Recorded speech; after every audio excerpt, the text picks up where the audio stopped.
The January wind whipped through Manhattan's concrete canyons, sending icy fingers between the towering skyscrapers. Daxton Everett Hill stood at his corner office window on the 45th floor, his imposing 6.2 frame reflected in the glass. The city sprawled before him like a chessboard, and for the past 20 years, he'd been the grandmaster, orchestrating every move with precision. His Rolex Daytona glinted under the fluorescent lights as he adjusted his charcoal Armani suit. At 45, Daxton had mastered the art of commanding attention without saying a word. His clean-shaven head and perfectly maintained Turkish beard spoke of power and control, while his piercing blue eyes held the intensity of a man who'd sacrificed everything for success. "Mr. Hill?" His assistant's voice crackled through the intercom. "The board meeting starts in 10 minutes. "On my way," he responded, his deep voice carrying the weight of authority. The familiar scent of Tom Ford Noir surrounded him as he gathered his documents. Another day, another victory to secure. This was his life now. Meetings, contracts, and the endless pursuit of greater heights. It was everything he'd ever wanted. Or so he thought. The elevator descended smoothly, each floor taking him closer to the ground level and the waiting boardroom. His mind drifted, unbidden, to a different January 2 years ago. A night when snowflakes danced outside windows fogged with laughter and warmth, when the scent of honey and vanilla had replaced his signature cologne, when Daxton gritted his teeth, banishing the memory. He'd spent 2 years building walls around thoughts of Aloan Marie Hayes. Now just Hayes, he reminded himself bitterly. The divorce papers had made that clear. The elevator doors opened to the marble-floored lobby, his Italian leather shoes clicking against the polished surface. Board members nodded respectfully as he passed, their eyes following his commanding presence. This was his domain, his empire, built brick by brick with unwavering determination, and he stopped dead in his tracks. Through the floor-to-ceiling windows of the lobby, across the busy street, a familiar figure caught his eye. Honey-blonde hair cascading over a cream-wool sweater, the graceful movement he'd recognize anywhere. Aloan. For a moment, time stood still. She looked exactly as he remembered, perhaps even more beautiful, if that was possible. The same green eyes that had once looked at him with such love, the same delicate features that had haunted his dreams. But she wasn't alone. In her arms, she carried a small bundle wrapped in a pink winter coat, a child. A little girl with blonde curls peeking out from under a tiny knitted hat. As they waited at the crosswalk, the toddler turned her head, and Daxton's world tilted on its axis. Blue eyes. His eyes. The child, who couldn't be more than 18 months old, stared directly at him through the glass, her tiny face lighting up with curiosity. She had his eyes, his mother's curls, and Aloan's smile. The math wasn't difficult. The timing, the sudden divorce, the way Aloan had left without explanation. Her eyes filled with tears she refused to explain. "Mr. Hill?" One of the board members touched his arm. "We're ready to begin."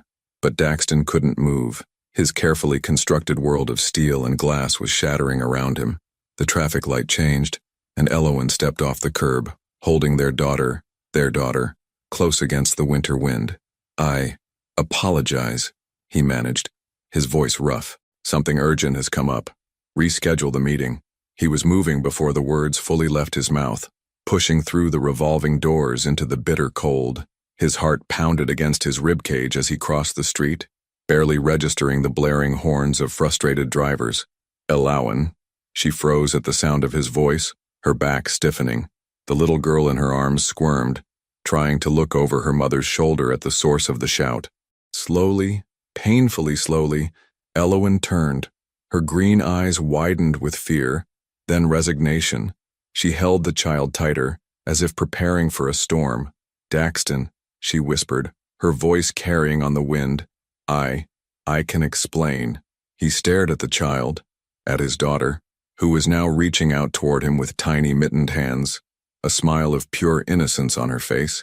She had no idea who he was, no idea that her very existence had just turned his world upside down. "Explain." His voice was dangerously quiet, barely containing the tornado of emotions threatening to break free. "Explain how you kept my child from me for nearly 2 years. How you walked away without a word about—" He gestured helplessly at the little girl, who was now making grabbing motions toward his face, fascinated by his beard. "Dada?" the little girl questioned. looking between them with intelligent eyes that mirrored his own. The word hit him like a physical blow. Elowen's eyes filled with tears. "Her name is Ava," she said softly. "Ava Hayes Hill. And you're right. I should have told you. But you were so clear about never wanting children, about how they would interfere with your plans. I was scared, Dax. Scared of what you might say, what you might do. So you made the decision for me." The hurt in his voice was raw, undisguised. "You took away my chance to what? To be a father? To watch his daughter's first smile, first steps, first words? To hold her when she cried. Mama, up," Ava demanded, still reaching for Daxton's face with determined curiosity. The simple request broke through the tension, and Elowen adjusted her grip, trying to keep the squirming toddler secure. "We can't do this here," Elowen said, glancing around at the passing crowds. "Not on the street." "Then where?" Daxton demanded, his business empire forgotten, board meeting abandoned. Nothing mattered except the truth he saw in his daughter's face. "When were you planning to tell me, Elowen? When she started school? College? Never?" A tear slipped down Elowen's cheek. "Come by the house tonight. The old house. I never sold it. We can talk there, properly. Ava will be calmer after her nap." The mention of their former home, the brownstone where they'd spent 3 years of marriage building a life he'd thought was perfect, sent another wave of pain through his chest. How many nights had he driven past that house, wondering why she'd left?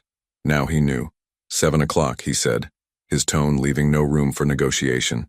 "I want to know everything." Elowen nodded, then turned to leave. But Ava had other plans. She reached out one last time, her small hand managing to grab Daxton's tie. "Pretty," she declared with a giggle before letting go. The simple touch of his daughter's hand, the first contact he'd ever had with her, burned through his chest like fire. He watched as Elowen hurried away, his little girl waving goodbye over her shoulder, completely unaware that she'd just changed everything. Daxton stood there long after they'd disappeared around the corner, the winter wind biting at his exposed skin. His phone buzzed constantly with messages about the abandoned meeting, but he couldn't bring himself to care. In his mind, he kept seeing those blue eyes, his eyes, looking back at him with innocent wonder. He had a daughter, a beautiful, perfect little girl who'd been hidden from him for 18 months. And the only woman he'd ever truly loved had kept this secret, believing he would reject them both. The worst part, 2 years ago, she might have been right. But now, watching them walk away, Daxton Everett Hill felt something he hadn't experienced in years. Fear. Fear of losing something far more precious than any business deal. Fear of missing more moments of his daughter's life. And beneath it all, a desperate, burning need to understand why the woman he'd never stopped loving had chosen to face parenthood alone, rather than trust him with the truth. Tonight, he would get his answers. And nothing, not his empire, not his carefully constructed walls, not even his own fears, would stand in his way. Elowen's hands trembled as she placed Ava in her crib for her afternoon nap. The little girl had finally drifted off, clutching her favorite stuffed elephant, completely unaware of the storm brewing around her. Sunlight filtered through the nursery's pale yellow curtains, casting a warm glow over the room that Elowen had so carefully prepared, alone, 18 months ago. "Sweet dreams, my love," she whispered, gently stroking Ava's blonde curls.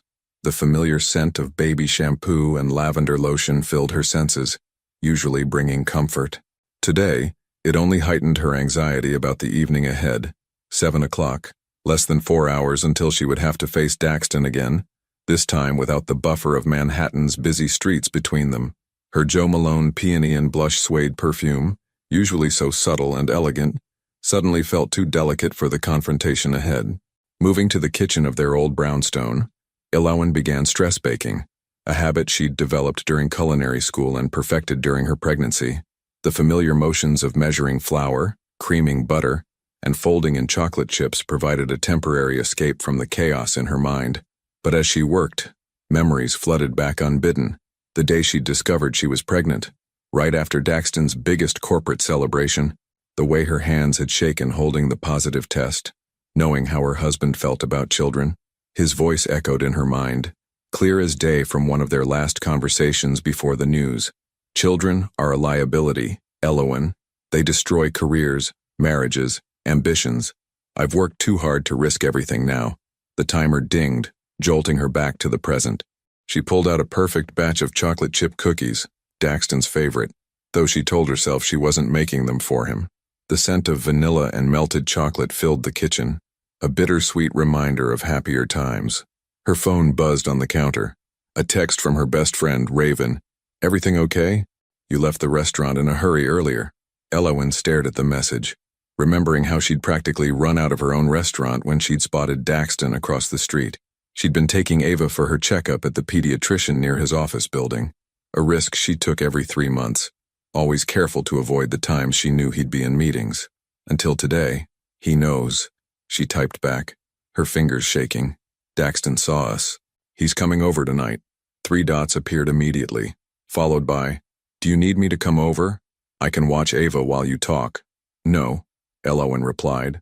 "This is something I have to face alone, just like I should have 2 years ago." Setting down her phone, she walked to the living room window, the same window where she used to wait for Daxton to come home from late meetings, where she'd stood crying the night she left, where she now watched Ava take wobbly steps in the small garden out front. The grandfather clock in the hallway, a wedding gift from Daxton's parents, chimed 6 times, its deep resonance echoing through the house. 1 hour left. Upstairs, Ava stirred and began to babble happily in her crib, her afternoon nap complete. The sound of her daughter's voice steeled Elowen's resolve. Everything she'd done, every choice she'd made, had been to protect this precious little girl. She climbed the stairs to get Ava ready, selecting a soft purple dress and matching bow. As she dressed her daughter, Ava kept reaching for her face, her favorite way of demanding attention. "Mama sad?" Ava asked, her tiny hands patting Elowen's cheeks. At 18 months, her emotional intelligence sometimes seemed uncanny.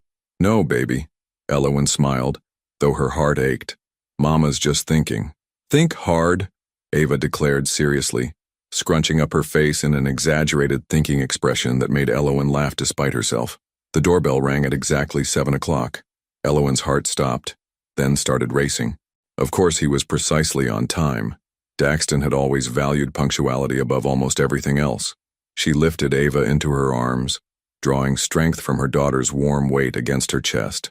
"Coming!" she called out, her voice steadier than she felt.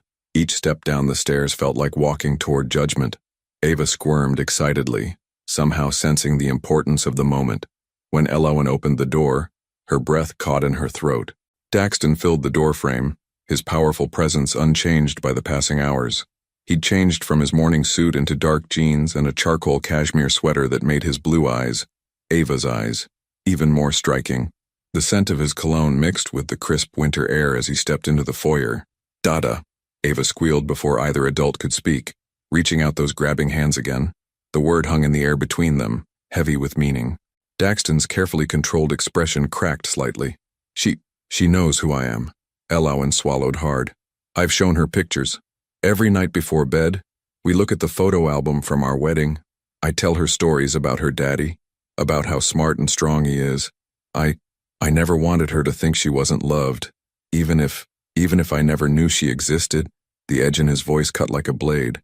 "A pretty," Ava interrupted, pointing at Daxton's watch, the same way she had with his tie that morning. Her innocent fascination with shiny objects broke through the tension, just as it had on the street. Daxton's eyes softened as he looked at his daughter. May I hold her?" The question, asked with such uncharacteristic uncertainty, made Elowen's heart twist. She nodded, carefully transferring Ava into her father's arms. The little girl went willingly, immediately reaching for his beard with curious fingers. "Scratchy," she giggled, patting his face. Watching them together, Ava's tiny hand against Daxton's cheek, his strong arms cradling her so carefully. Elowen felt tears threatening again. This was the moment she'd simultaneously dreaded and longed for since the day she discovered she was pregnant. "She has your mother's curls," she said softly, "and your eyes." "Exactly your eyes." "Why, Elowen?" Daxton's voice was rough with emotion as he held their daughter. "Why didn't you trust me with this? We were married. We loved each other. How could you think I wouldn't want to know my own child?" "Because you told me, so many times, that children would ruin everything you'd built, that they were a burden you never wanted to bear." Elowen moved toward the living room, gesturing for him to follow, "and I was terrified. Terrified you'd reject us both. Terrified you'd feel trapped. Terrified you'd resent her before she was even born. So I ran. I convinced myself it was better to leave than to watch you pull away from us day by day. Daxton sat carefully on the sofa, Ava still contentedly playing with his beard. You didn't give me a chance, he said, the hurt evident in his voice. You made assumptions about what I would do, how I would feel, and then you took my daughter away before I could prove you wrong. Would I have been wrong? Elowen challenged, even as her heart ached at his words. 2 years ago, if I had told you I was pregnant, would you have been happy? Would you have wanted this? Before he could answer, Ava squirmed in his arms, pointing to the kitchen. Cookie. Mama make cookie. A ghost of a smile touched Daxton's lips. Chocolate chip? He asked, looking at Elowen. You still bake when you're nervous. Some things don't change, she admitted softly. And some things change everything, he replied, looking down at their daughter. Like finding out you have a beautiful little girl who apparently knows your face from a photo album and thinks your beard is scratchy. Elowen moved to get the cookies, needing a moment to compose herself. When she returned with a small plate, Ava was showing Daxton her stuffed elephant, chattering away in her mix of real words and baby talk. He was listening with complete attention, as if her toddler babbling was as important as any board meeting. She's incredible, he said quietly, accepting a cookie from the plate. Perfect. I've missed so much. I know, Elowen whispered, watching Ava break her cookie into tiny pieces, a habit she'd developed recently. But I'm so sorry, Dax, not for protecting her, but for not giving you the chance to prove me wrong, for letting my fear make such a huge decision for all of us. I want to be in her life, he said firmly. I want to know everything about her, her favorite foods, her bedtime routine, the songs she likes, everything. And I want, he paused, meeting Elowen's eyes. I want to understand how we got here, really understand. No more running, no more assumptions. We owe each other that much, don't we? Ava chose that moment to stuff a piece of cookie into her father's mouth, giggling at his surprised expression. Share, she declared proudly.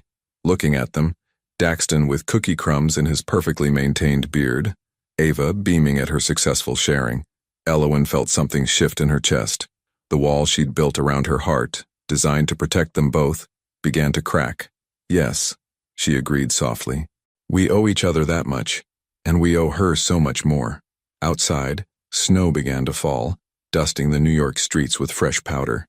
Inside the brownstone, surrounded by the scent of chocolate chip cookies and baby shampoo, 3 people who should have been a family from the start began the delicate process of understanding what they might still become. 2 weeks had passed since that snowy evening in the brownstone, and Daxton's world had shifted on its axis.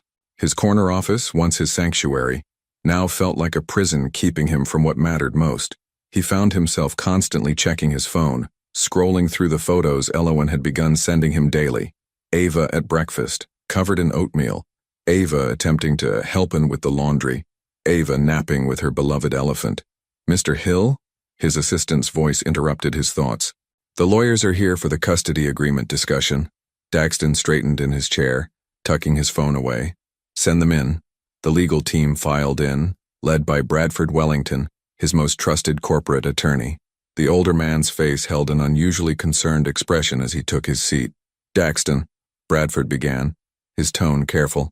I've reviewed the situation. Given the circumstances, the concealment of the child, the sudden divorce, we could build a strong case for full custody. Your resources, stability. Stop. Daxton's voice cut through the air like steel. I didn't ask you here to take my daughter away from her mother. I want joint custody papers drawn up. Fair, generous terms. Bradford blinked in surprise. But sir, given Ms. Hayes's actions, the only papers I want to see are ones that ensure I can be part of my daughter's life without destroying her mother's. Daxton stood, moving to the window. Elowen is an excellent mother. Ava is happy, healthy, and loved. I won't disrupt that, I just want... He paused, watching a flock of pigeons wheel past the glass. I want to be her father. The legal team exchanged glances, clearly unused to this softer side of the corporate titan. Bradford cleared his throat. Very well. We'll draft joint custody agreements. However, there is another matter we should discuss. The Richardson merger. Daxton turned, his expression sharpening. What about it? The board is concerned about your recent... Distraction. The merger requires 6 months in London to oversee the transition. They're questioning your commitment. The words hit Daxton like a physical blow. 6 months in London. 6 months away from Ava, just when he was beginning to know her. Away from her first words, her growing vocabulary, her changing personality. When? He asked, his voice tight. They want you there by next month. March through August. March through August. He'd miss Ava's second birthday in July. Miss the summer Alawan had talked about spending teaching their daughter to swim. I'll need time to consider the implications, he said finally. Have the custody papers on my desk by tomorrow morning. That's all. After they left, Daxton sank into his chair, loosening his tie. His phone buzzed with a new message from Alawan. A video this time. His heart lightened as he pressed play. Say good morning to Daddy? Alawan's voice came from behind the camera. Ava, dressed in tiny pink pajamas, beamed at the screen. Morning, Dada. Love you. The words, still slightly garbled but clear enough, made his chest tight.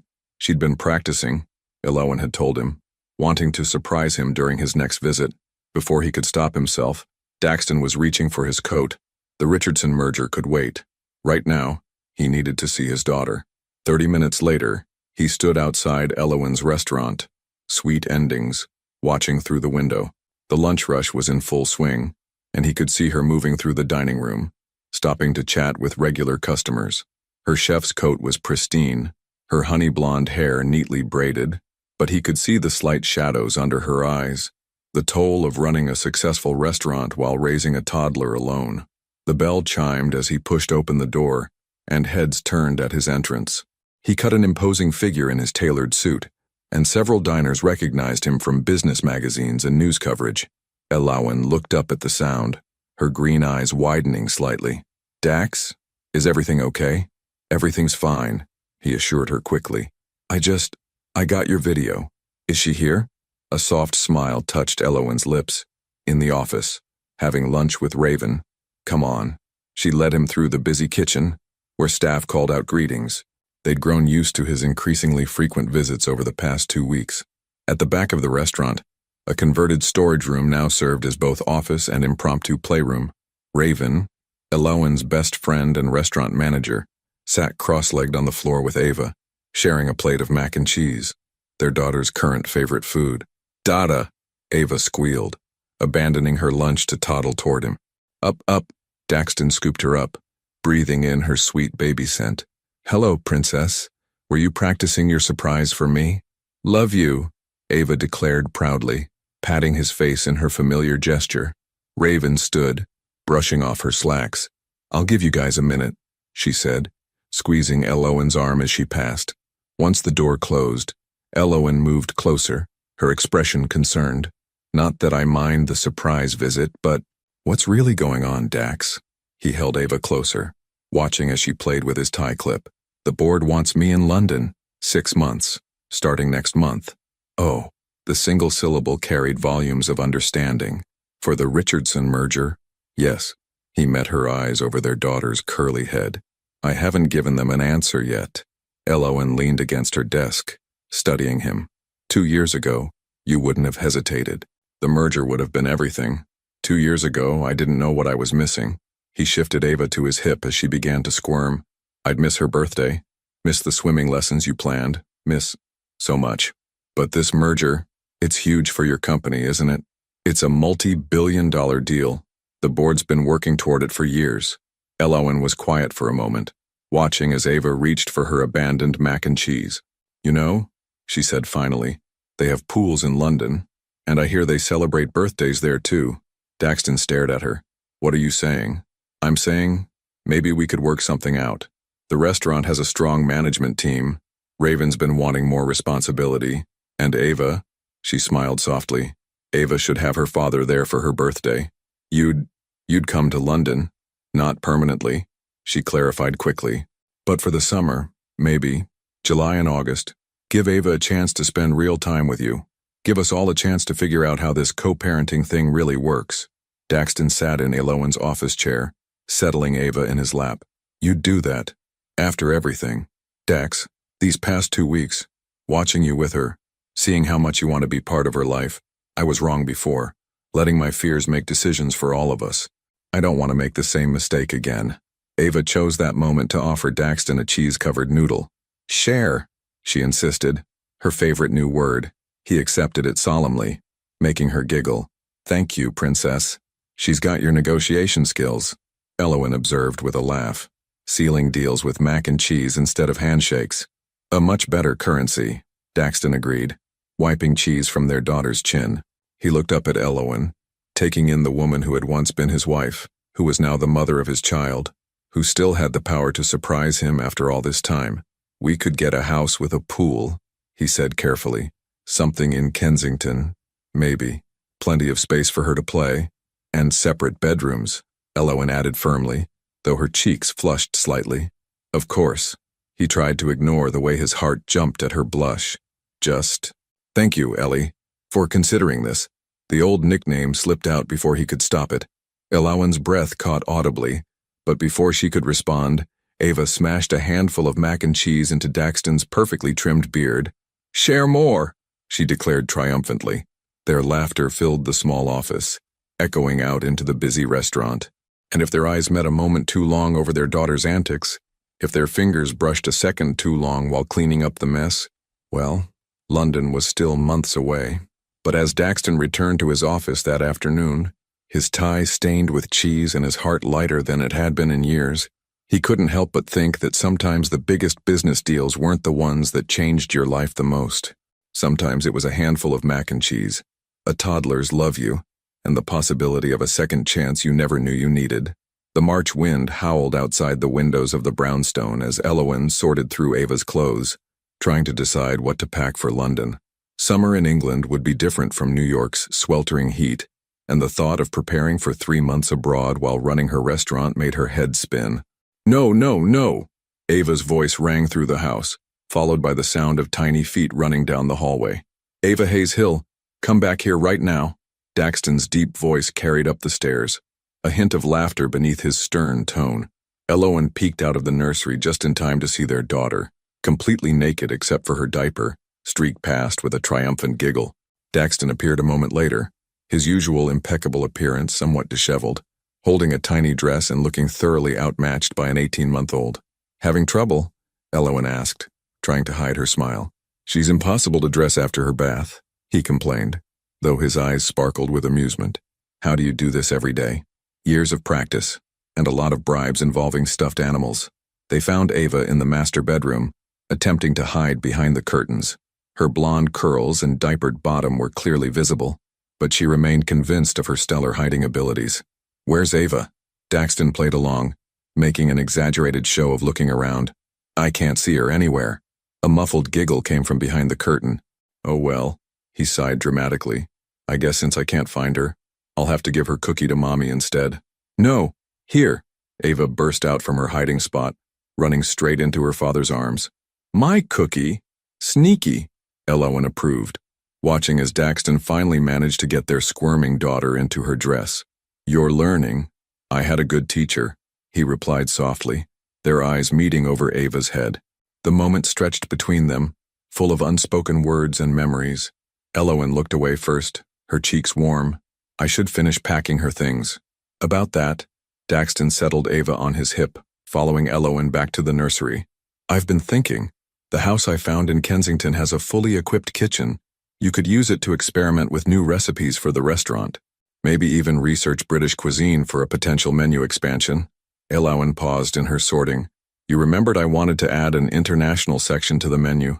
You mentioned it once, about 3 years ago, he said, sitting on the window seat with Ava. You were excited about fusion desserts, combining American classics with global flavors. The fact that he remembered such a small detail from their marriage made her heart flutter traitorously. I didn't think you were listening back then. You were always so focused on work. I listened more than you knew, he admitted quietly. I just didn't show it well. Before she could respond, her phone buzzed. A text from Raven. Emergency at the restaurant. Supplier mixed up our orders. Need you ASAP. I have to go. She sighed, showing him the message. The London planning will have to wait. I can finish packing for Ava, Daxton offered. I may be new to this parenting thing, but I can handle clothes. Elowen hesitated. Are you sure? She can be a handful. and you probably have work. I cleared my schedule for our packing day, he said simply. Go handle your emergency. We'll be fine. She grabbed her coat, then turned back. Her favorite elephant has to go in her carry-on, not the checked luggage, and she needs her special blanket for nap time. And, Elowen, Daxton's voice was gentle but firm. I've got this. Trust me. Trust. Such a simple word, but one loaded with history between them. She looked at him, really looked at him. The powerful CEO was gone, replaced by a father sitting patiently with his daughter, ready to sort through tiny socks and t-shirts. Okay, she said softly. I trust you. 4 hours later, Elowen returned to find the house surprisingly quiet. She followed the sound of soft music to the living room and stopped in the doorway, her heart melting at the sight before her. Daxton lay stretched out on the couch, fast asleep, with Ava curled up on his chest like a little cat. Their daughter clutched her elephant in one hand and a fistful of her father's sweater in the other. Landslide by Fleetwood Mac, Ava's favorite lullaby, played softly from Daxton's phone, but it was the coffee table that really caught her attention. Neat piles of clothes were sorted by type and color, with sticky notes labeling each stack. Summer dresses, play clothes, special occasions. A detailed list in Daxton's precise handwriting noted everything still needed, including the exact brand of sunscreen Elowen always used for Ava's sensitive skin. She must have made some small sound, because Daxton's eyes fluttered open. Hey, he whispered, careful not to wake Ava. Crisis resolved? Yeah, she whispered back, moving closer. You got everything organized. Almost everything. Though I think we need to discuss why our daughter has 17 different hair bows, says the man who owns 30 nearly identical ties. She teased, perching on the arm of the couch. 28, he corrected with a small smile. I donated 2 last week. Apparently they weren't pretty enough for someone's standards. He glanced down at their sleeping daughter. Elowen laughed softly. She's got expensive taste. Wonder where she gets that from. Must be her mother's side. All those fancy cooking ingredients you use. Their quiet laughter faded into comfortable silence, broken only by Ava's soft breathing and the gentle music. It felt right, peaceful, like the family they should have been all along. I'm sorry, they both said at the same time, then stared at each other in surprise. You first, Elowen whispered. Daxton stroked Ava's back gently as he spoke. I'm sorry I made you feel like you couldn't tell me about her, that I was so focused on success that I missed what really mattered. Watching you run out to handle the restaurant crisis today, that used to be me, always running off to handle the next emergency, the next deal, the next merger. I missed so much, and I'm sorry I didn't give you the chance to prove me wrong, Elowen replied, reaching out to smooth Ava's curls. Her fingers brushed against Daxton's, sending a familiar spark through her skin. I was so scared of losing you that I pushed you away first. It wasn't fair to you, and it wasn't fair to her. We can't change the past, Daxton said quietly, his blue eyes intense. But London, it's a fresh start, a chance to do things differently. As co-parents, Elowen added quickly, though her heart raced at his gaze. Of course, but his free hand found hers where it rested on Ava's back, his thumb tracing small circles on her skin. Though you have to admit we make a pretty good team when we try. Before she could respond, Ava stirred, blinking sleepily. Mama back, she observed with a drowsy smile. Family hug? It was impossible to resist that request. Elowen leaned down, letting herself be pulled into their daughter's embrace. For a moment, with Daxton's arm warm against her back and Ava's sweet baby scent surrounding them, she could almost believe they were still a family. But they weren't. Not in that way. London would be about co-parenting, about giving Ava the father she deserved. Nothing more. So why did her heart feel so full as she helped Daxton up from the couch? Why did her skin tingle where he steadied her with a hand at her waist? And why, as she watched him gather their sleepy daughter and the meticulously sorted clothes, did she have the feeling that London would change everything? Dinner? Daxton asked, breaking into her thoughts. I promised someone mac and cheese if she behaved for packing. And did she behave? Elowen raised an eyebrow. Well, he grinned, remembering the post-bath chase.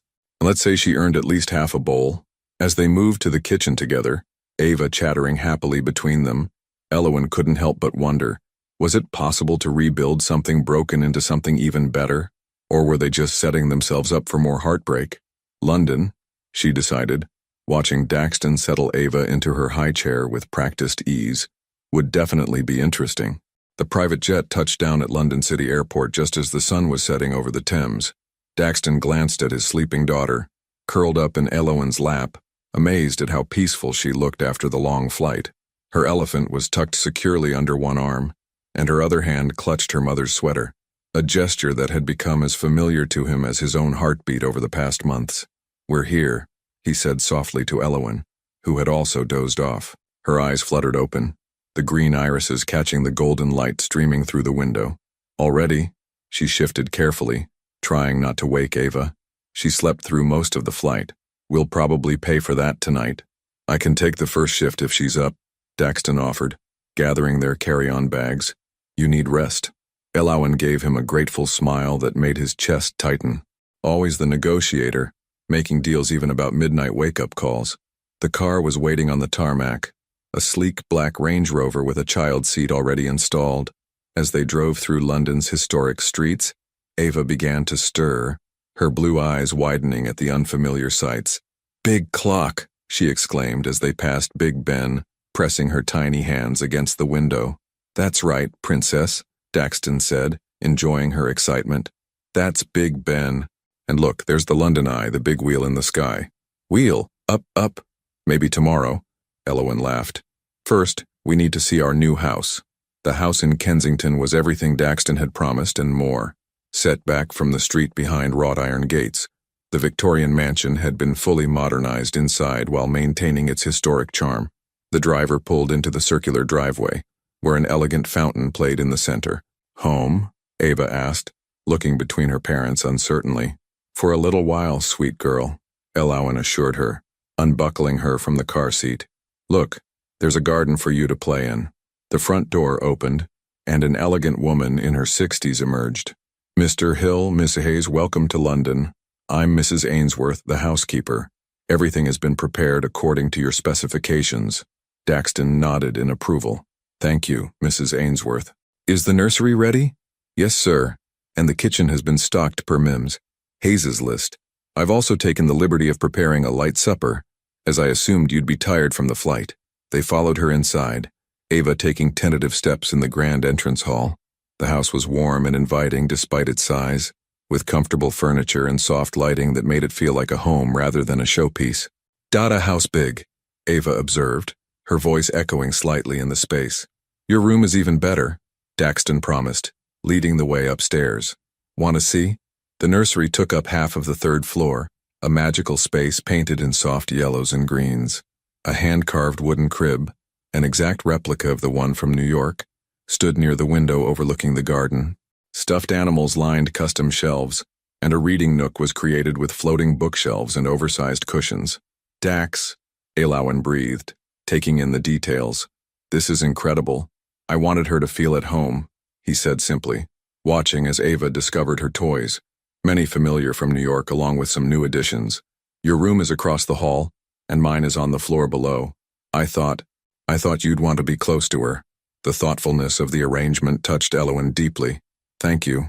This is perfect." Mrs. Ainsworth appeared in the doorway. "Supper is served in the kitchen if you're ready. I've prepared mac and cheese for the little one. Mr. Hill mentioned it was a favorite." Ava's head snapped up at the magic words. "Mac cheese." Over dinner in the bright, state-of-the-art kitchen, Daxton watched his daughter and her mother adjust to their new surroundings. Elowen was already examining the professional-grade appliances with obvious approval, while Ava seemed delighted by the child-sized table and chair set placed near the kitchen island. "The Richardson team wants to meet tomorrow morning," he said, sipping his wine. Just a brief introduction before the real work starts next week." "That's fine," Elowen replied, wiping cheese from Ava's chin. "I thought we might explore the neighborhood, maybe find a park, let her burn off some energy after being cooped up on the plane. I could join you after the meeting," he offered, trying to sound casual. "Show you both around Kensington. There's a wonderful children's bookstore nearby." "Books!" Ava clapped, cheese-covered hands spraying droplets across the table. "After we wash those hands." "Little miss," Elowen laughed, reaching for a napkin at the same moment Daxton did. Their fingers brushed, and that familiar spark of electricity shot through them both. They pulled back quickly, but not before their eyes met in a look that said more than words could. Later that night, after Ava was finally asleep in her new bed, Elowen found Daxton in the garden. He stood by the fountain, his suit jacket discarded, sleeves rolled up as he stared at the water. "Penny, for your thoughts?" she asked, wrapping her cardigan tighter against the cool English evening. "I was just thinking about the last time we were in London together," he said, not turning around. "Our honeymoon." Elowen's breath caught. They had spent 2 magical weeks exploring the city, back when everything seemed possible, before careers and ambitions and fear had torn them apart. "That was a different time," she said softly. "We were different people. Were we?" He turned to face her, his blue eyes intense in the garden lights. "Or were we just too young to understand what really mattered?" "Dax," she took a step back, heart racing. "We can't do this. We're here for Ava, and for your work. That's all." "Is it?" He moved closer, his cologne, that familiar Tom Ford noir, wrapping around her like a memory. "Because I look at you with her, see how amazing you are as a mother, how much you've grown and changed, and I—" "Please," she whispered, holding up a hand. "Don't. We hurt each other too much before.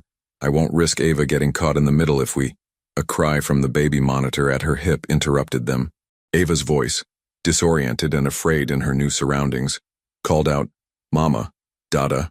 They moved in unison toward the house, the moment broken, but as they climbed the stairs together, their shoulders brushing in the narrow hallway, Elowen couldn't help but remember another night in London, years ago, when they had walked hand in hand along the Thames, believing their love could conquer anything.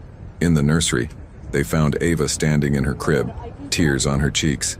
"Bad dream," she whimpered, reaching for both of them. Without discussion, they settled into the oversized reading chair, Ava between them. Daxton began to sing softly. Landslides, of course, while Elowen stroked their daughter's hair. Gradually, Ava's eyes grew heavy again, her small body relaxing into sleep. "We should put her back in the crib," Elowen murmured, but made no move to get up. In a minute," Daxton replied, his arm warm where it rested behind her shoulders. Let's just be here, together." And so they sat, in the quiet London night, their sleeping daughter between them, the past and future swirling around them like the mist rising from the garden fountain below. 3 hearts beating in sync, 3 lives intertwined in ways they were only beginning to understand. Outside, Big Ben chimed midnight, its deep tones carrying across the city. Inside the Kensington mansion, in a nursery filled with toys and memories and possibilities, a family teetered on the edge of something new, something that felt dangerously like hope. But hope, as Elowen knew too well, was a double-edged sword, and London, with its romantic streets and rain-washed memories, had a way of making even the impossible seem within reach. 2 weeks into their London stay, Elowen woke to the sound of thunder rolling across the city. Rain lashed against the windows of her bedroom, providing a dramatic backdrop to the early morning light. But it wasn't the storm that had woken her. It was the sound of Ava's delighted squeals coming from downstairs. Following the noise, she found her daughter and Daxton in the kitchen, both covered in flour. The professional grade counters were strewn with baking ingredients, and the smell of pancakes filled the air. "What's all this?" she asked, trying not to smile at the sight of the impeccable Daxton Hill with flour in his beard. "Dada make breakfast," Ava announced proudly from her perch on a safety stool, where she was enthusiastically helping to mix batter. "Storm scary, but pancakes happy." "She woke up frightened by the thunder," Daxton explained, flipping a perfectly golden pancake. "I remembered how you used to say baking makes everything better."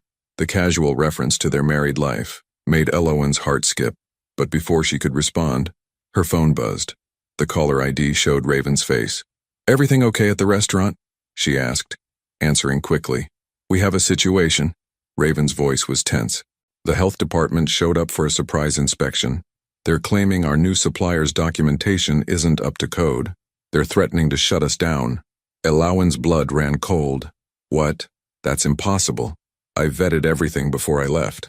"I know, but they're saying the paperwork filed last week doesn't meet the new regulations that just went into effect. We need your digital signature on updated forms within the next 4 hours, or they'll suspend our license." 4 hours. Raven, it's... Elowen glanced at the clock, doing the math. "It's 3 a.m. in New York. They don't care. Some new inspector trying to make a name for himself. I've emailed you the forms, but there's hundreds of pages to review. Daxton, who had been pretending not to listen while helping Ava pour chocolate chips into the batter, spoke up.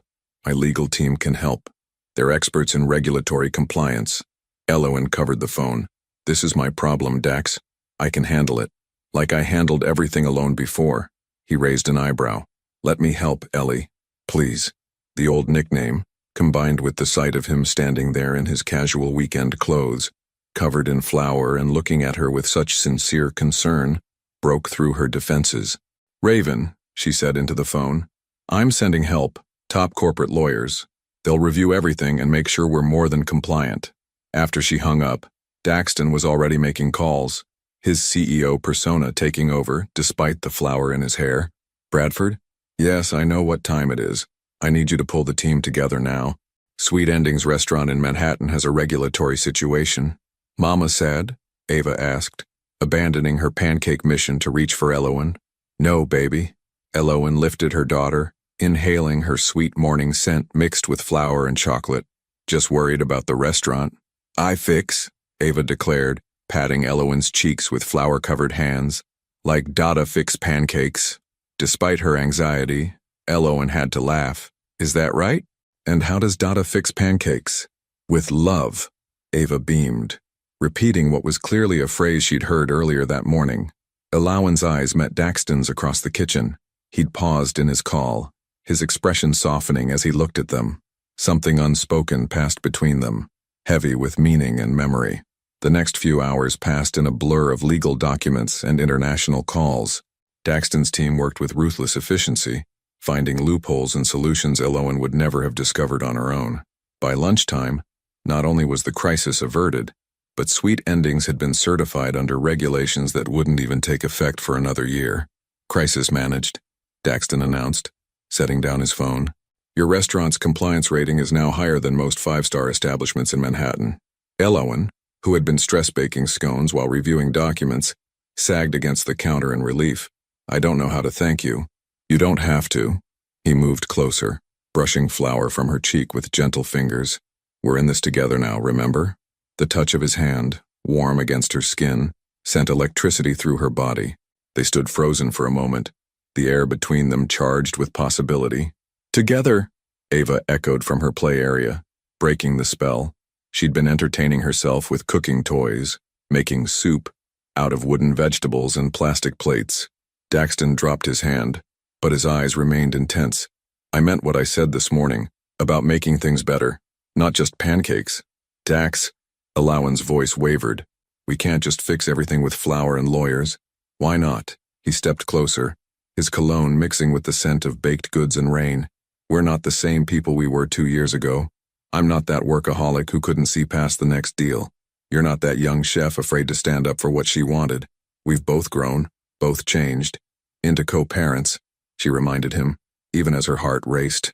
Into people who can work together for Ava's sake. Is that all we are? His voice was low, intimate.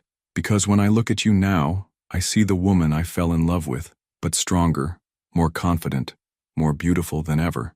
When I see you with our daughter, when I watch you manage your restaurant and handle crises, please, she whispered, but didn't step away. We can't risk hurting her. If we try again and fail, what if we don't fail? He reached for her hand, his thumb tracing circles on her palm. What if all of this, London, co-parenting, building trust, what if it's giving us the foundation we never had before? Before she could respond, a crash of thunder shook the house. Ava screamed in surprise, dropping her toy pots and running to them. Without thinking, they both moved to scoop her up, ending with their daughter between them and their faces inches apart. Family hug, Ava demanded, grabbing both their necks and pulling them closer. No more scary, wrapped in their daughter's embrace, with Daxton's arms brushing hers and his breath warm on her cheek. Elowen felt her carefully constructed walls beginning to crumble. Because he was right. They weren't the same people. The chemistry between them hadn't changed, but everything else had. They'd learned to communicate, to compromise, to put Ava first, one step at a time, she found herself saying, hardly believing the words leaving her mouth. No promises, no pressure, just seeing where this goes. The smile that broke across Daxton's face was like sunshine breaking through storm clouds. One step at a time, he agreed softly. Pancakes time, Ava announced, oblivious to the momentous shift happening around her. More chocolate chips. They laughed together, the sound mixing with the rolling thunder outside. And if their hands lingered when passing ingredients, if their smiles held more warmth than strictly necessary for co-parents, well, London's storms had a way of washing everything clean, making room for new beginnings. Even if those beginnings were as messy as a toddler's chocolate chip pancakes, and as uncertain as the weather outside. The Richardson merger was proving more complex than anticipated. Daxton sat in his London office, tie loosened, reviewing contract amendments at midnight. The city lights twinkled beyond his window, but his mind kept drifting to the Kensington house, where Elowen and Ava were probably already asleep. His phone buzzed with a text from Elowen. Someone refuses to sleep without saying goodnight to Dada. Video call. A smile broke through his exhaustion as he initiated the call. Ava's face filled the screen, her blue eyes bright despite the late hour. Dada, miss you. She pressed her face close to the camera, making him chuckle. I miss you too, princess. Shouldn't you be sleeping? No sleep. Need story. She turned the phone toward her bookshelf expectantly. Ava. Elowen's voice came from off-screen. Daddy's working. He's very busy. It's fine. Daxton interrupted, already reaching for his briefcase. He pulled out a worn copy of Goodnight Moon. He'd started carrying it for moments like this. One story, then straight to bed, deal? Deal! Ava snuggled into her bed, clutching her elephant. As he read, making sure to do all the voices that made her giggle, Daxton caught glimpses of Elowen in the background. She was wearing one of his old Harvard sweatshirts. He'd left it in the laundry room last week, and his heart jumped, seeing her in it. Her honey blonde hair was loose around her shoulders, and she was looking at them with an expression that made his chest tight. After the story and multiple rounds of good night and love you, Ava finally drifted off. Elowen moved the phone away from the crib, her face coming into focus. Thank you, she said softly. She wouldn't settle without hearing from you. I should have been home for bedtime. He rubbed his tired eyes. This merger is becoming more complicated than expected. Is everything okay? The concern in her voice was genuine. The Richardson team is pushing for changes that would require restructuring our entire European division. If we don't find a solution soon, he trailed off, not wanting to voice his fears. When's the last time you ate? The question caught him off guard. I'm not sure. That's what I thought. She shifted, and he could see she was moving through the house. Give me 20 minutes. Ellie, you don't have to. 20 minutes, Dax. Don't argue with the chef. She ended the call before he could protest. True to her word, exactly 20 minutes later, his office door opened. Elowen entered carrying a basket that filled the room with mouth-watering aromas. How did you get past security?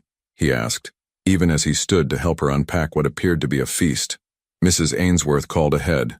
Apparently, your team has standing orders to let me in whenever I arrive. She raised an eyebrow. Something you forgot to mention? Daxton felt his ears warm. I may have anticipated situations like this. Situations where you work too late and forget to eat. She laid out containers of his favorites, her signature pasta with truffle oil, fresh bread, and what looked like chocolate mousse for dessert. Situations where I might need you, he admitted quietly. Their eyes met across his desk, now transformed into an impromptu dining table. The air between them crackled with unspoken words. Well, she said finally, her cheeks pink. Eat first, then you can tell me about these merger problems. Over the meal, Daxton found himself explaining the intricacies of the deal. Elowen listened intently, asking surprisingly insightful questions between bites. So basically, she summarized, they want to standardize operations across all European locations, but your London team has developed unique processes that are more efficient. Exactly. Forcing them to change would mean months of retraining, potential staff losses. What if you didn't change them? She leaned forward, eyes bright. What if instead, you implemented their successful processes across other locations? Sometimes the best recipes come from unexpected combinations. Daxton stared at her, mind racing. That's brilliant. We could present it as a pilot program. Use London's success metrics as proof of concept. See? She smiled, gathering empty containers. Sometimes you just need a fresh perspective, and food that isn't from the vending machine. I've missed this, he said suddenly, catching her hand as she reached for the last container. Bouncing ideas off you, hearing your insights. You always saw things differently than anyone else. Dax. But she didn't pull her hand away. Have dinner with me tomorrow night, he said quickly. A real dinner, not takeout in my office. There's this little Italian place in Notting Hill. We can't. Ava, Mrs. Ainsworth already offered to babysit. She mentioned it last week, said we both work too hard. Elowen's eyes widened. You've been planning this, hoping for it, he corrected gently. One step at a time, remember? She was quiet for a long moment, her hand warm in his. What time? 7. His heart raced. I'll have a car pick you up. I can drive myself. Please. He squeezed her hand. Let me do this properly. A soft smile touched her lips. Okay. 7 it is. She slipped her hand free and gathered her things, but paused at the door. Don't stay too late. Our daughter has plans to drag you to the London Eye tomorrow morning, and she's very persistent. Like her mother, he called after her, grinning at her mock glare. After she left, Daxton turned back to the contracts with renewed energy. The solution she'd suggested was elegant in its simplicity, exactly the kind of thinking that had first attracted him to her years ago. His phone buzzed with another text. The sweatshirt was in the laundry. I'm just being practical, he smiled, typing back, it looks better on you anyway. When no response came, he pictured her blushing as she read it, maybe curled up in that same sweatshirt in the reading nook of her room. The thought made his chest warm. Hours later, as he finally headed home, the night guard stopped him. Your wife brought dinner again, Mr. Hill. Nice to see some things haven't changed. Daxton started to correct him, to say Elowen wasn't his wife anymore, but stopped. Instead, he just nodded, the word wife echoing in his mind as he drove through London's empty streets. At home, he found Elowen asleep in the nursery's reading chair, still wearing his sweatshirt. A half-empty cup of tea sat on the side table, and Ava's stuffed elephant had somehow migrated to her lap. Carefully, he draped a blanket over her, allowing himself one moment to brush a strand of hair from her face. She stirred slightly but didn't wake, turning instinctively toward his touch. Sweet dreams, Ellie, he whispered, forcing himself to step back, to remember their one step at a time agreement. But as he headed to his own room, her dinner invitation acceptance warming his heart, Daxton realized that some steps felt more like coming home than moving forward. Tomorrow night couldn't come soon enough. The little Italian restaurant in Notting Hill was exactly as Daxton remembered from their honeymoon. Intimate, romantic, with candlelight casting warm shadows across white tablecloths. He'd arrived early, his heart racing like a teenager's first date rather than dinner with his ex-wife. When Elowen walked in, time seemed to stop. She wore a deep green dress that made her eyes sparkle, her honey blonde hair falling in soft waves around her shoulders. The maitre d' led her to their secluded corner table, and Daxton stood, taking in the sight of her. You look beautiful, he said softly, pulling out her chair. Thank you. A blush colored her cheeks as she sat. This place, it hasn't changed at all. I hoped you'd remember it. He took his own seat, trying to calm his racing pulse. Though last time you were trying to convince me to invest in your restaurant dream, and you were trying to convince me that Manhattan real estate was a better investment. She smiled at the memory. We were both so young, so sure we knew everything. You proved me wrong. He poured her a glass of the wine they'd selected, the same vintage they'd shared on their honeymoon. Sweet Endings is more successful than any property investment would have been. Thanks to today's legal help, it still is. She took a sip of wine, then set it down carefully. Dax, about last night, thank you. Not just for the legal team, but for letting me help with the merger situation. Your solution was brilliant. The board approved the pilot program this morning. Their conversation flowed easily through appetizers and into the main course, moving from business to memories to Ava's latest adventures. It felt natural, comfortable, yet charged with an underlying current of possibility. She tried to convince Mrs. Ainsworth that elephants need chocolate chip cookies. Elowen laughed, describing their daughter's latest negotiation attempt, complete with a PowerPoint presentation she made you help her with. Hey, those were very compelling slides, Daxton defended, grinning. The elephant clip art was particularly persuasive. She's definitely your daughter. Same negotiation skills, same blue eyes, same way of tilting her head when she's thinking. But she has your heart, he said softly. Your kindness, your creativity, your way of making everyone around her feel special. The candlelight flickered between them as their eyes met. The waiter approached with dessert menus, but Daxton had other plans. Do you trust me? He asked, standing and offering his hand. Elowen looked at him for a long moment before placing her hand in his. Against my better judgment, yes. He led her out of the restaurant and down the cobblestone streets of Notting Hill. The summer evening was perfect, with a gentle breeze carrying the scent of blooming flowers from nearby gardens. Where are we going? You'll see. They turned a corner, and there it was, the tiny gelato shop they'd discovered on their honeymoon, still open despite the late hour. Elowen's face lit up with recognition. They still have it, she asked hopefully. Lavender honey? I called ahead to check.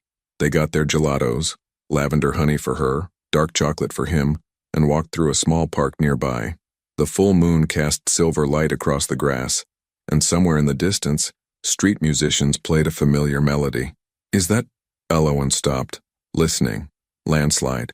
Daxton smiled. It seems like London is conspiring with our daughter's musical tastes tonight. Without warning, he took her gelato cup, set both desserts on a nearby bench, and pulled her into his arms. Dax, what are you? Dance with me, he said softly. Like we used to. She should have said no, should have maintained their careful boundaries. Instead, she found herself stepping closer, one hand in his, the other resting on his shoulder. His arm wrapped around her waist, warm and secure, as they swayed to the distant music. I've thought about this, he admitted, his voice low.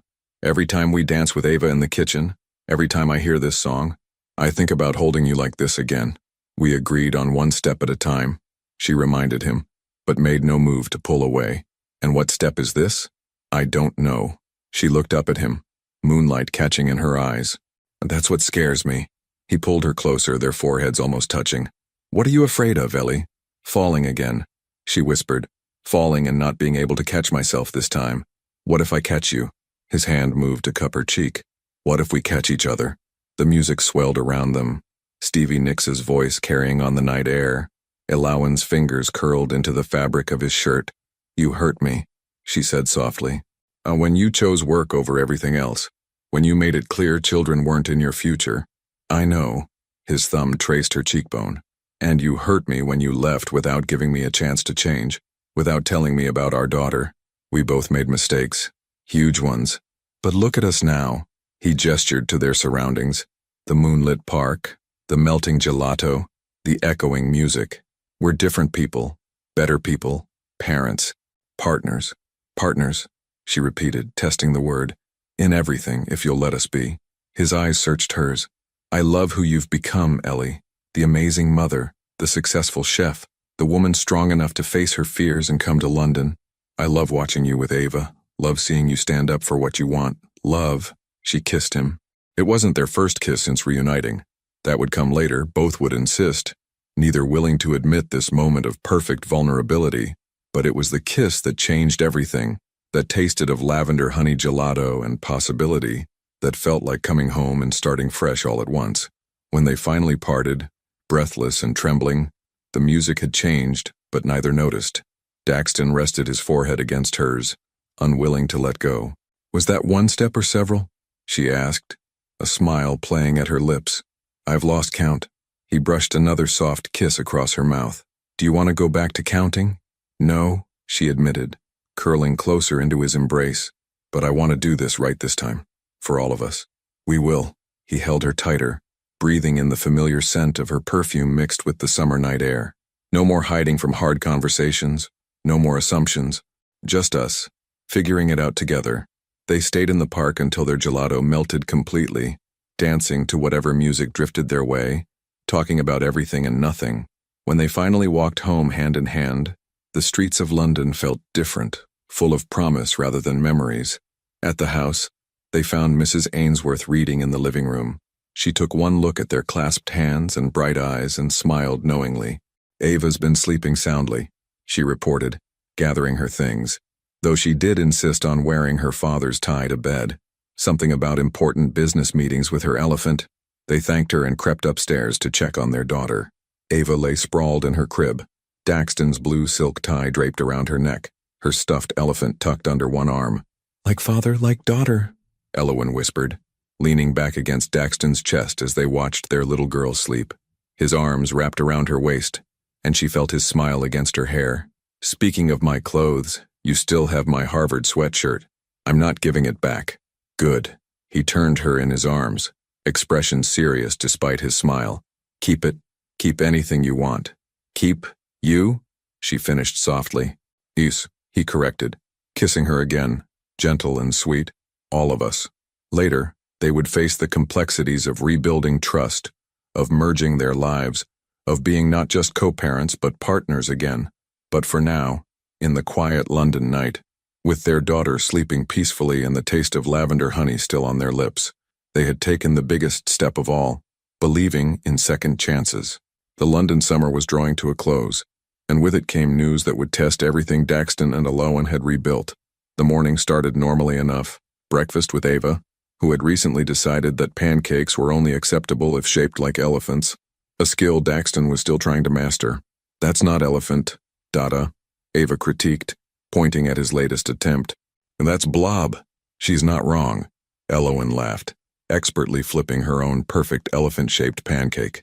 She wore his Harvard sweatshirt over leggings, her hair in a messy bun, looking more beautiful to him than ever. Daxton was about to defend his culinary efforts when his phone buzzed. Bradford's name flashed on the screen.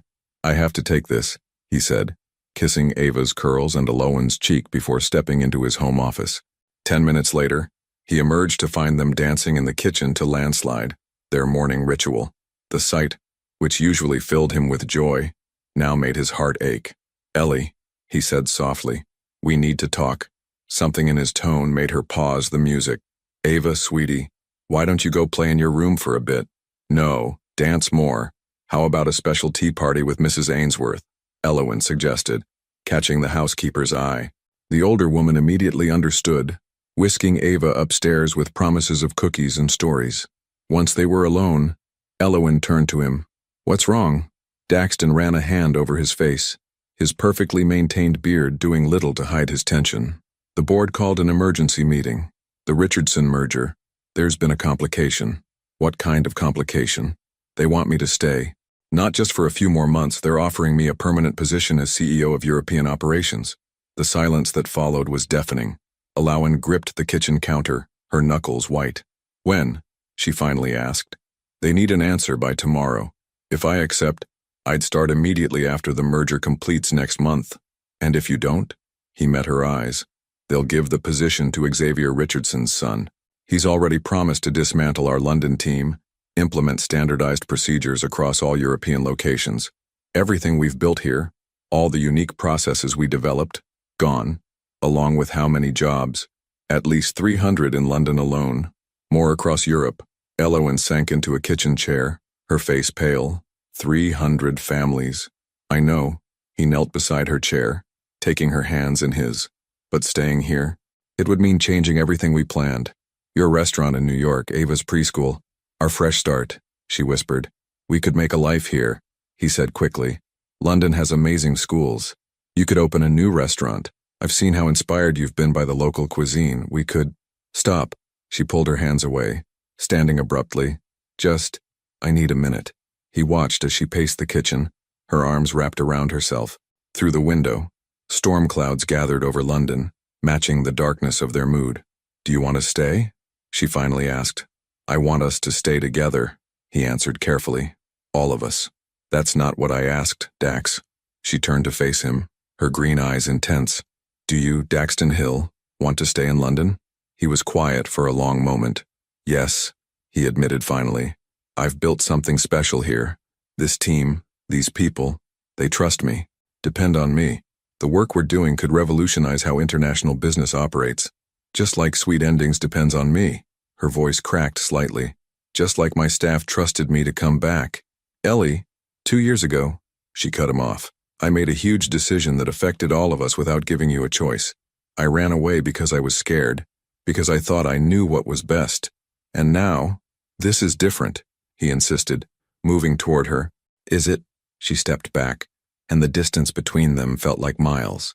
"You're asking me to uproot our daughter's life. Abandon my business. Leave everything we know. I'm asking you to build something new with me." His voice rose slightly. "To trust that we can make this work. Like you trusted me to make the restaurant work when you told me it was a pipe dream, that I should focus on realistic goals." The old hurt in her voice made him flinch. "I was wrong then. I know that now. Sweet Endings is incredible, and you're an amazing chef. That's why I know you could do even more here. But it would be starting over. Everything I've built, everyone who's helped me get here." She shook her head. "I can't ask Raven and the others to keep covering for me indefinitely. It's not fair to them. And it's fair to ask 300 people to lose their jobs." As soon as the words left his mouth, he knew he'd made a mistake. Elowen's face went completely still. "So that's it." Her voice was eerily calm. "Either I give up my dream, or I'm responsible for hundreds of people losing their livelihoods." "No, that's not—" "Mama?" Ava's small voice came from the doorway. Neither had heard her return. "Why fighting?" Elowen scooped up their daughter, holding her close. "We're not fighting, baby. Mama and Dada are just talking about some grown-up things." "Sad talking," Ava observed, patting Elowen's cheeks in her familiar gesture. "Yeah, sweet girl." Elowen's voice wavered. "Sometimes grown-up talks are sad." Daxton moved to embrace them both, but Elowen stepped away. "I need some air," she said quietly. "Mrs. Ainsworth, could you—" The housekeeper appeared instantly, as if she'd been hovering nearby. "Come on, Miss Ava. Let's go make that special tea party even more special." Once they were alone again, Elowen grabbed her coat. "I'm going for a walk. Ellie, please, don't." She held up a hand. "Just give me time to think. You have until tomorrow to decide, right? Give me until tonight." He watched helplessly as she walked out into the gathering storm. Through the window, he saw her pause at the garden gate, her shoulders shaking slightly. Every fiber of his being screamed to go after her, to hold her, to promise they'd figure it out. Instead, he turned to his office, where emails demanding his attention piled up. But all he could see was the hurt in Elowen's eyes, the same hurt he'd sworn never to cause again. Outside, the first drops of rain began to fall on London streets, and Daxton wondered if some storms were impossible to weather, no matter how much love tried to shield you from the rain. The rain had turned London streets into rivers of reflection by the time Elowen returned to the Kensington house. She was soaked through, her honey blonde hair plastered to her face, but her eyes held a clarity that hadn't been there when she left. She found Daxton in his office, surrounded by papers and looking more disheveled than she'd seen him since their reunion. His perfectly trimmed beard couldn't hide the tension in his jaw, and his rolled-up sleeves revealed arms tense with stress. "You'll never guess who I ran into," she said softly from the doorway. He looked up, relief flooding his face at her return. "Ellie, the owner of that little Italian restaurant in Notting Hill," she continued, moving into the room. "He remembered us from our honeymoon, and from our dinner last month. Antonio." Daxton nodded, standing slowly. "He always said we were his favorite couple. He still does." She pulled something from her coat pocket, a slightly damp envelope. "He gave me this. Said he's been holding on to it for 7 years. Daxton took the envelope with trembling fingers. Inside was a photograph, obviously taken without their knowledge during their honeymoon dinner. Young Daxton and Elowen sat close together, her hand gesturing excitedly as she explained her restaurant dreams, his eyes fixed on her with pure adoration. "I remember that night," he said quietly. "You were telling me about the special dessert menu you wanted to create, how each dish would tell a story. And you were pretending to understand the difference between gelato and regular ice cream." A small smile touched her lips. "I still don't know the difference." "Yes, you do. You just like making me explain it." She moved closer, her wet clothes dripping on his expensive carpet. "Do you know what I see in that photo?" He shook his head, unable to look away from her intense green eyes. "I see 2 people who thought love was enough, who hadn't learned that love needs trust and communication, and sometimes it needs courage." "Ellie, let me finish." She took a deep breath. "I've spent the last 6 hours walking around London, thinking about choices, about how 2 years ago, I made a choice based on fear. I was so scared of your rejection that I rejected you first. I took away your chance to be Ava's father because I couldn't bear the thought of you choosing not to be." She reached for the photo, her fingers brushing his. "But today, you're giving me a choice. A hard one, yes, but you're not making it for me." You're asking me to make it with you. I would never force you to stay, he said roughly. If you want to go back to New York. I called Raven. She interrupted. Put her on speakerphone with the whole staff.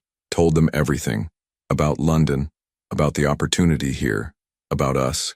Do you know what they said? He held his breath, waiting. They said it was about time. That they've been running Sweet Endings successfully for months. That Raven's been ready to be head chef for years but didn't want to tell me because she knew how much I needed to feel in control after everything. What are you saying? I'm saying, she stepped even closer, that maybe it's time for both of us to be brave. Maybe Sweet Endings doesn't have to end. Maybe it can evolve. Pop-up restaurants are huge in London. International fusion cuisine is trending. And I know this brilliant CEO who might be willing to help with the business plan. Hope bloomed in Daxton's chest, but he forced himself to ask, Are you sure? This would change everything. Everything's already changed, Dax. She reached up to touch his face, her fingers tracing his beard the way Ava so often did. The moment you saw us on that street 4 months ago, everything changed. We just had to catch up to it. But your restaurant will always be my first baby. But maybe, like us, it needs to grow, change, take brave new steps. She smiled through tears. Besides, someone very wise once told me that the best recipes come from unexpected combinations. Daxton pulled her into his arms, not caring that her wet clothes soaked through his shirt. I love you, he whispered against her hair. I never stopped. Not really. I know. She tilted her face up to his. I love you too. Enough to be brave this time. Their kiss tasted of rain and promises, of endings and beginnings all mixed together. They broke apart at the sound of tiny footsteps running down the hall. Mama back! Ava burst into the office, still wearing the chef's hat Mrs. Ainsworth had made her from paper. Why all wet? Because sometimes, Elowen scooped up their daughter. Mama needs a little rain to help her see clearly. See what? Ava asked, reaching to pat both their faces in turn. That home isn't a place, princess, Daxton said, wrapping his arms around them both. It's where your heart feels full. Heart full here, Ava declared, snuggling between them. Yes, it is, Elowen agreed softly, meeting Daxton's eyes over their daughter's curls. And it's about to get even fuller. Later that night, after Ava was asleep and Elowen had changed into dry clothes, his Harvard sweatshirt, of course, they sat in the garden. The storm had passed, leaving the air fresh and clean. Stars peeked through breaks in the clouds, and somewhere in the distance a familiar song played. You know? Daxton said, pulling Elowen closer on the garden bench. We never finished our dance that night in the park. She laughed softly. Is that your way of asking me to dance? No. He stood, offering his hand. This is my way of asking you to dance with me for the rest of our lives. To be brave with me, to trust me, to build something amazing together. Here in London, in New York, anywhere our hearts feel full. Smooth talker, she teased, but took his hand, letting him pull her into his arms. But you forgot one thing. What's that? To thank our daughter for having better timing than both of us combined. They swayed together under the clearing sky, their laughter mixing with the distant music. Above them, the stars winked like promises. And in the nursery window, a tiny figure in dinosaur pajamas watched her parents dance, clutching her elephant and smiling. Sometimes love needs a second chance to get it right. Sometimes it needs a storm to wash away old fears. And sometimes it needs a little girl with her father's blue eyes and her mother's heart to show the way home. For Daxton and Elowen, it had taken all three, but standing there in their London garden, holding each other close as the last clouds drifted away, they knew that some loves were worth waiting for, worth fighting for, worth being brave for, and this love, their love, was just beginning again. The end 1 year later, the grand opening of Sweet Endings London had drawn quite a crowd to Notting Hill. The historic building, with its Victorian facade and modern interior, buzzed with excitement as London's food critics and social elite mingled with regular customers who had followed the pop-up restaurant's success over the past year. In the state-of-the-art kitchen, Elowen adjusted her chef's coat, now emblazoned with both New York and London logos. The familiar scent of vanilla and spices filled the air as her team prepared for the evening service. Mama, look! Ava, now 2.5, burst into the kitchen wearing a miniature chef's coat that matched her mother's. Her blonde curls were barely contained under a tiny chef's hat, and her blue eyes sparkled with excitement. "John, what have you got there, sweet girl?" "Special menu." Ava proudly held up a crayon drawing of what might have been an elephant eating what might have been a cake. "For Daddy's office." "Perfect timing." Daxton's voice came from the doorway. He'd loosened his tie after a day at the European headquarters, but his beard was as impeccable as ever. "I could use some artwork to brighten up those boring meetings." He scooped up Ava, who immediately reached to straighten his tie, a habit she'd developed over the past year. "Ready for the big night?" Elowen looked around her kitchen, her second kitchen, in her second city, with her second chance at love. Almost, just waiting for special delivery. Raven burst through the back door, carrying a familiar-looking dessert. Your signature lavender honey gelato, transported straight from New York as promised. Though I still say the London version is just as good. It's tradition, Elowen smiled, hugging her friend and now co-head chef. "We served it at our first wedding, at our first London dinner, and now, Daxton moved closer, shifting Ava to one arm so he could pull something from his pocket. "Maybe we need it for one more tradition." The small velvet box he produced made Elowen's heart stop. Inside was a ring she recognized, her grandmother's antique sapphire, the one she'd left behind 2 years ago, now restored and resized. "I think," he said softly, "it's time this came home, just like we did." Ava clapped her hands. "Pretty ring, like the story." "What story is that, princess?" Daxton asked, though his eyes never left Elowen's face. "The one about the daddy who found his girls in the snow, and the mommy who was brave in the rain, and the love that got bigger and bigger." She spread her arms wide to demonstrate, nearly knocking off her chef's hat. "That's right." Elowen laughed through happy tears, letting Daxton slip the ring onto her finger. "And do you remember how that story ends?" Ava's face lit up with her father's smile. "With full hearts." Outside, the London evening settled into twilight, and the first customers began to arrive. Inside, a family held each other close, their hearts indeed completely full, their story not ending but beginning again, stronger, braver, and sweeter than ever before. The end after experiencing this emotional journey of love, forgiveness, and second chances between Daxton and Elowen. Consider this. When it comes to love and trust, what's braver, walking away to protect your heart, or staying to give someone a second chance? Think about Elowen's initial choice to leave with her pregnancy secret, and her later decision to trust Daxton again in London. Which decision showed more courage, and what would you have done in her place? Your participation in the channel is very important. Please leave your opinion in the comments. Thank you so much for watching until the end.